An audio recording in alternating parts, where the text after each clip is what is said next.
বাংলাদেশ এখনও সৌরবিদ্যুৎ সহ নবায়নযোগ্য জ্বালানিতে বিনিয়োগে হতাশাজনক অবস্থায় আছে।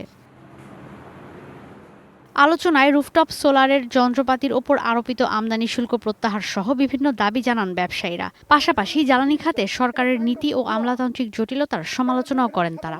৯৬টা প্রোডাক্টকে আপনি আইডেন্টিফাই করছেন প্রি ফাইন্যান্সিং স্কিমে, ওখানে একটা মাত্র তার মধ্যে সোলার, তো ওখানে কিভাবে হবে সেটা বিভিন্ন ওয়েতে ফাইন্যান্সগুলো অন্য জায়গায় চলে যায়, আলটিমেটলি এখানে কোনো আমরা ভেরি ইন্টারেস্টিং, আপনারা আশ্চর্য হবেন যে রিফাইন্যান্সিং যে রিপেমেন্ট করে না, ঠিক আগে একটা চ্যানেল তৈরি করে যে আবার সে কিভাবে ওই ফাইন্যান্সটা পাবে, সেকেন্ড থার্ড পার্টি যাওয়ার কোনো সুযোগ নাই। এটা আসলে পলিটিক্যাল ইকোনমি এনার্জি পাওয়ারটা পলিটিক্যাল ডিসিশন নিতে হবে, এই জায়গাতে আমরা আসলে খুবই দুর্বল। আমরা আবারও সরকারের কাছে যাই, আমাদের এখন দেশে এনার্জি সিকিউরিটি করতেই হবে। ২০ কোটি লোক আছে, আমাদের এলএনজি আনতেই হবে।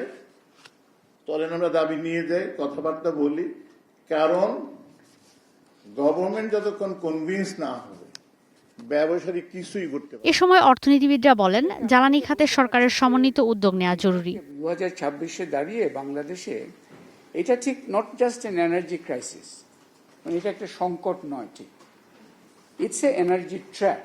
মানে আমাদের মধ্যমেয়াদী অর্থনৈতিক সম্ভাবনা is now hostage to whether আমরা এই এনার্জি ট্রানজিশনটাকে সলভ করতে কি পারবো না, তার উপর কিন্তু আমাদের মধ্যমেয়াদী এটা ইসরায়েলি হোস্টেজ।